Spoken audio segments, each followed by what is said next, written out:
नमस्कार दोस्तों। दुनिया का सबसे बड़ा और दुनिया का सबसे पावरफुल टेलीस्कोप नासा के द्वारा लॉन्च किया गया आज से कुछ दिन पहले, जिसका नाम है जेम्स वेब स्पेस टेलीस्कोप। और इसका इस्तेमाल करके एक तरह से टाइम ट्रैवल कर सकते हो। मतलब समय में तो पीछे जाना पॉसिबल नहीं है, लेकिन इससे आप इतिहास की एक झलक देख सकते हो। और यहाँ 5-6 साल की हिस्ट्री बात नहीं कर रही हूँ मैं, लिटरली मिलियंस या बिलियंस ऑफ ईयर्स इतिहास में देखा जा सकता है इस टेलीस्कोप से। स्पेसिफिकली कहूँ तो 13 billions of years 13.8 billion years पहले बिग बैंग हुआ था, यूनिवर्स की शुरुआत हुई थी। और ये टेलीस्कोप 13 बिलियन ईयर्स देख सकता है। लेकिन ये कैसे पॉसिबल हो सकता है, आइए जानते हैं इस वीडियो के माध्यम से। Tropical rainforest to the edge of time itself, James Webb begins a voyage back to the birth of the universe. Nature has this way of being even more creative than we are. So we have always been surprised by what we see in the sky. That's why building a telescope has always been interesting. Obligation to learn about space, but it would be foolish and short-sighted not to do so. It may hold the key to our survival. सबसे पहली खास ये है कि इस telescope के बारे में कि ये मेनली इंफ्रारेड लाइट डिटेक्ट करने के लिए डिजाइन किया गया है। जब आप आसमान में देखते हैं किसी भी छोटे मोटे टेलीस्कोप से, तो आपको विजिबल लाइट की वेवलेंथ दिखती है। मतलब जो लाइट, जो रोशनी देख रहे हो। आपको याद है स्कूल में पढ़ा था इलेक्ट्रोमैग्नेटिक स्पेक्ट्रम के बारे में, कि इलेक्ट्रोमैग्नेटिक वेव एक बहुत बड़े स्पेक्ट्रम पे होती है, जो gamma ray, X ray, ultraviolet rays, infrared रे, माइक्रोवेव और रेडियो वेव सब इंक्लूडेड होती है इसमें। और बीच में छोटी सी रेंज होती है, उसे हम विजिबल लाइट कहते हैं, जो लाइट हमें अपनी आंखों से देख सकते हैं। आमतौर पर जो छोटे मोटे टेलीस्कोप्स होते हैं जो आप किसी दुकान से खरीद सकते हैं, वे विजिबल लाइट के रेंज में देखते हैं। इस विजिबल लाइट की रेंज ब्लू कलर से लेकर रेड कलर तक होती है और रेड कलर की सबसे बड़ी वेवलेंथ होती है। और इलेक्ट्रोमैग्नेटिक वेव्स में क्या होता है ये आप सभी को पता ही होगा, जितनी ज्यादा बड़ी वेवलेंथ होती है उतनी ही आसानी से ये इलेक्ट्रोमैग्नेटिक वेव्स किसी भी तरह के ऑब्जेक्ट और ऑप्टिक्स से पास थ्रू कर सकती है। जैसे कि रेडियो वेव्स, जो रेडियो आप सुनते हैं, इस रेडियो वेव की कई किलोमीटर तक वेवलेंथ हो सकती है। इसी रीजन से किसी भी बिल्डिंग से पास थ्रू होके आपके पास आ सकती है। अब ये जो इंफ्रारेड की वेवलेंथ है, वे रेड के कंपैरिजन में ज्यादा बड़ी वेवलेंथ होती है, लेकिन इंफ्रारेड हमारे आंखों को दिखती नहीं है। टेलीस्कोप में क्या एडवांटेज है इस इंफ्रारेड का, आप इस फोटो में देख सकते हैं। फर्स्ट वाली फोटो ली गई है हबल स्पेस टेलीस्कोप के द्वारा, जो अभी तक का पावरफुल टेलीस्कोप था। आप इसमें स्पेस डस्ट देख सकते हैं और गैसेस के क्लाउड बनते हुए देख सकते हैं। लेकिन इंफ्रारेड वेवलेंथ इन डस्ट और क्लाउड के बीच में से पास थ्रू कर सकती है, और हमें इनके पीछे क्या है वो दिखेगा। और राइट वाली वो है जो इमेजिन किया जाता है कि जेम्स वेब स्पेस टेलीस्कोप से दिखेगा। बेसिकली ये कह सकते हो कि और हाई क्वालिटी और HD क्वालिटी की इमेज आएगी हमें। इंफ्रारेड जो शब्द होता है उसका बेसिक सा मतलब होता है बिलो द रेड। लैटिन से शब्द आता है इंफ्रा मतलब बिलो। बिलो द रेड क्योंकि इसकी जो फ्रीक्वेंसी होती है वे रेड से नीचे होती है। जो भी चीज हिट रेडिएट करती है वहाँ से इंफ्रारेड वेव्स निकलती है। इंसानों से, जानवरों से, मशीनों से, सूरज से या आग से, इन सब जगहों से इंफ्रारेड लाइट निकलती है। और यही रीजन है कि नाइट विजन गॉगल्स में इंफ्रारेड लाइट डिटेक्टर लगा होता है। अब क्योंकि टेलीस्कोप्स भी स्टार्स को देखेगा, गैलेक्सीज को देखेगा, प्लैनेट्स को देखेगा, ये सब भी हिट रेडिएट करते हैं, इसलिए ये इंफ्रारेड लाइट को कैप्चर करके देखना पॉसिबल है। एक और एडवांटेज क्या है इंफ्रारेड का, कोई टेलीस्कोप जब दूर दूर के स्टार्स को देखता है, वो स्टार्स जो बिलियंस ऑफ ईयर्स दूर है हमसे, लाइट जब उन स्टार्स से टेलीस्कोप तक आ रही है, लाइट इतना डिस्टेंस ट्रैवल की यहाँ आते आते, जैसा कि हम जानते हैं कि यूनिवर्स धीरे धीरे एक्सपैंड हो रहा है, जो लाइट की वेवलेंथ है वो भी स्ट्रेच हो रही है, वेवलेंथ थोड़ी बढ़ जाती है। इस फेनोमेनन को कहा जाता है रेड शिफ्ट। जो भी लाइट की वेवलेंथ है वो थोड़ी और बढ़ गई है, रेड कलर तक ज्यादा चली गई है। अच्छा, टेलीस्कोप्स के लिए क्या है कि जितना ज्यादा बड़ा टेलीस्कोप्स का मिरर होगा उतनी ज्यादा लाइट कैप्चर होगी, उतनी ही ज्यादा हाई रेजोल्यूशन क्वालिटी की इमेज मिल पाएगी। इसीलिए जैसे जैसे टेलीस्कोप्स एडवांस हो रहे हैं उन पर लगा मिरर उतना ही बड़ा हो रहा है। हबल स्पेस टेलीस्कोप का मिरर था वो इतना बड़ा था, आप देख सकते हो, और उसके साइड में है अब का जेम्स वेब स्पेस टेलीस्कोप का मिरर। वैसे तो ये मिरर 24 कैरेट गोल्ड से प्लेटेड है, क्योंकि गोल्ड सबसे अच्छे तरीके से रेड लाइट को रिफ्लेक्ट करता है, जिससे इस मिरर की 98% रिफ्लेक्टिवनेस है।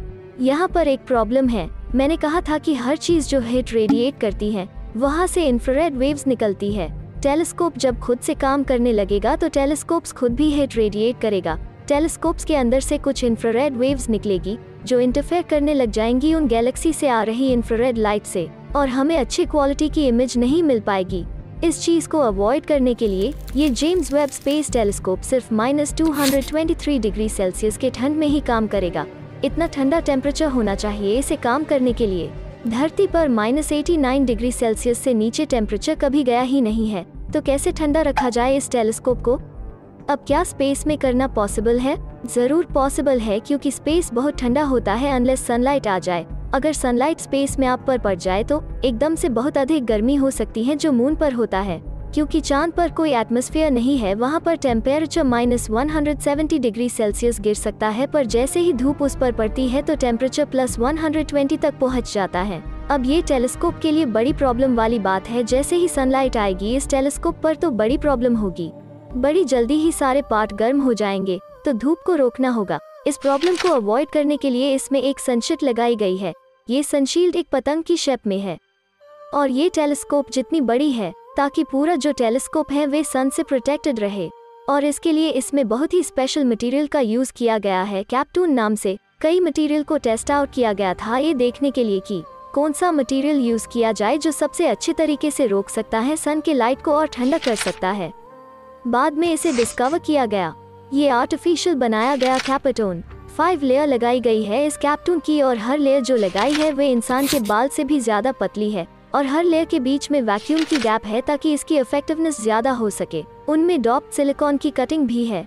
अब ये पूरे टेलीस्कोप को धरती के पास बगल में ही डिप्लॉय नहीं किया जा रहा जैसे हबल स्पेस टेलीस्कोप को किया गया था। हबल धरती के अराउंड ऑर्बिट करते रहता है, पास में ही है, लेकिन ये जो डिप्लॉय किया जाएगा वे धरती से 1.5 मिलियन किलोमीटर डिप्लॉय किया जाएगा, एक ऐसे पॉइंट पे जिसे कहा जाता है L2 पॉइंट। L का मतलब है लैग्रांजियन पॉइंट। ये पॉइंट सूरज से दूसरी तरफ होगा। ऑब्वियसली सूरज से आने वाली गर्मी को और रोशनी को जितना ज्यादा रोका जा सके उतना ही अच्छा है इस टेलीस्कोप के लिए। इस L2 पॉइंट की खास बात ये है कि अर्थ के साथ साथ ही चलता रहता है, तो सूरज को ये बिल्कुल ही हाइड करके रखता है। इसका ऑर्बिट देखो कैसा है, अर्थ की शैडो हमेशा सूरज से छुपा के रखेगी।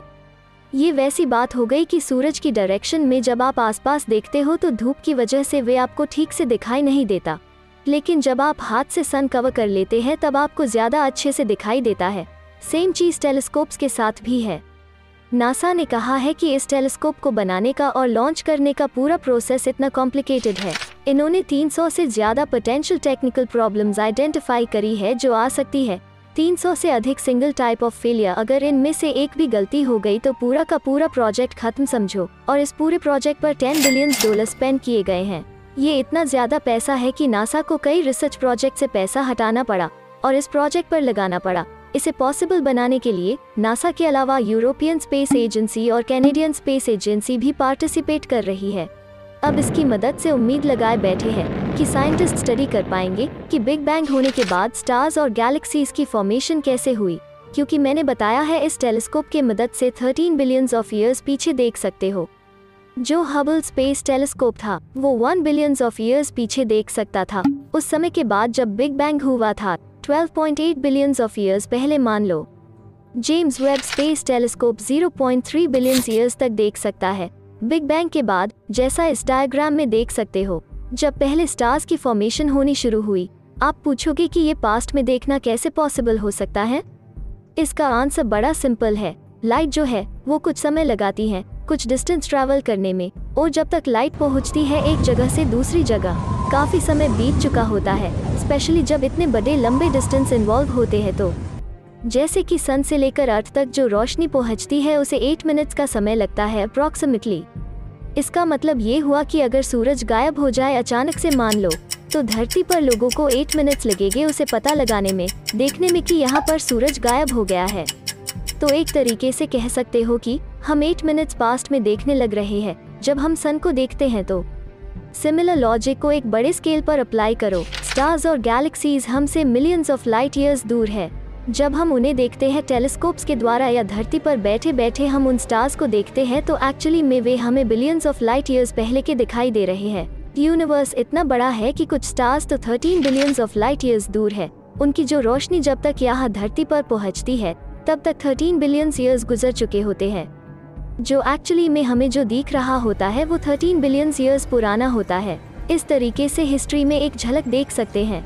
इसके अलावा ये भी चीज़ देखना इंटरेस्टिंग होगा कि जेम्स वेब स्पेस टेलीस्कोप कौन से नए प्लैनेट को देख पाता है, या क्या कोई ऐसा प्लैनेट ढूंढ पाता है जहां अर्थ जैसी कंडीशन मौजूद हो, जहां पर पॉसिबली लाइफ पाई जा सकती है। अगर ये वीडियो अच्छा लगा तो एक लाइक जरूर कर देना। मिलते हैं ऐसे ही किसी और वीडियो में।